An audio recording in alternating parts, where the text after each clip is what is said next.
This will be our final question. Hello, my name is Timothy Burchett. My question is basically about the economy. We have lost $14.2 trillion worth of home equity over the last year and a half, 2 years. We've got a second wave of home foreclosures coming. We've got $23.7 trillion that has come up missing from the Federal Reserve. And it's went to places like Goldman Sachs. Nobody really knows exactly where it's went until an audit goes through adequately, which is out there on the table, HR 1207 audit the Fed of the M3 funds. All this, and then the headlines latest, the governors are preparing for the worst of the economic times. These things all got me really worried.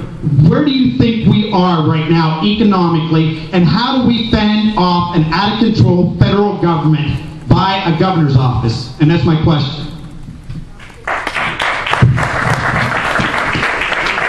Where do I think we are right now?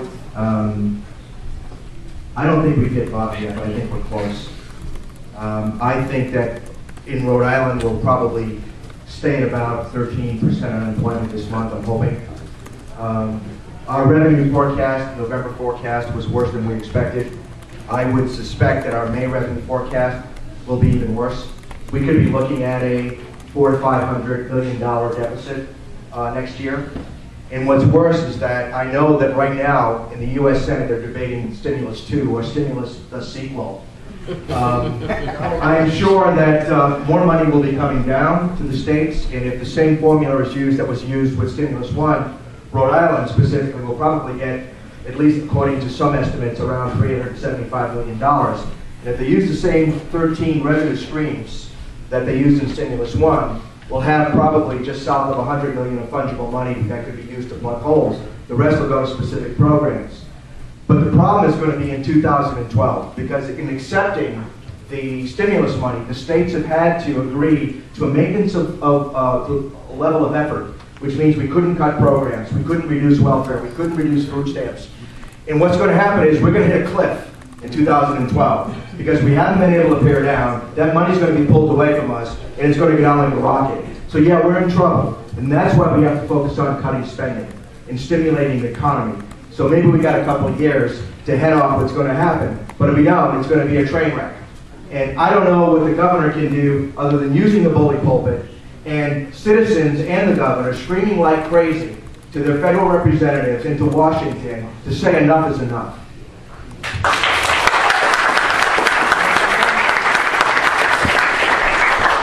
We have a total disconnect between what's going on in Washington and what's going on the Main Street in Rhode Island. Right, $700 million to a few banks on Wall Street, $50 million bonuses going out like they're going out of style. And the small business on Main Street can't pay its bills. I was walking down Main Street in Wakefield the other day. Fellow taking money out of his pocket to keep his bakery going. That's what's going on in the real world. Washington just doesn't get it. They really don't get it, and it's a shame. So what can we do in Rhode Island? We can't really depend on Washington for any help, because it hasn't happened yet. Why should we think it's going to happen in the future? But what we can do is say, Rhode Island's going to be the state that the other states have to make excuses why they can't keep up with us. And that's why I'm running for governor.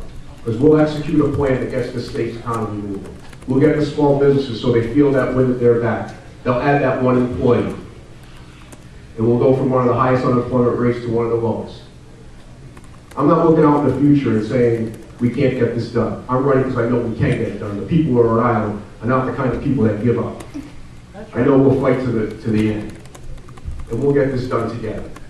Together, we'll bring the state back. Thank you for coming out tonight.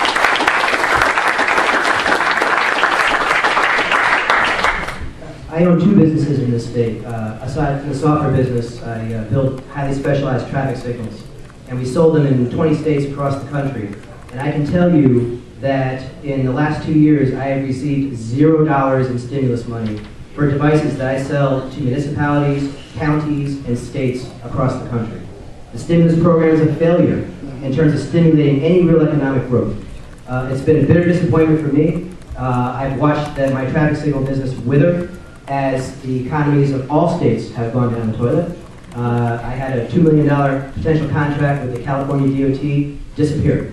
So I believe federally it's been a dismal failure for us, and I believe as governor, the only thing you can really do, there's only two things you can do as governor. The first one is to insist that your federal delegation cooperate with you and figure out what you need as a state and make sure that you're getting what you need. Rhode Island most definitely has not gotten what it needs. And second to that, it's just critically important that you posture yourself as best as you can to survive the beating that's coming. We know we're in a beating now and it's going to get worse.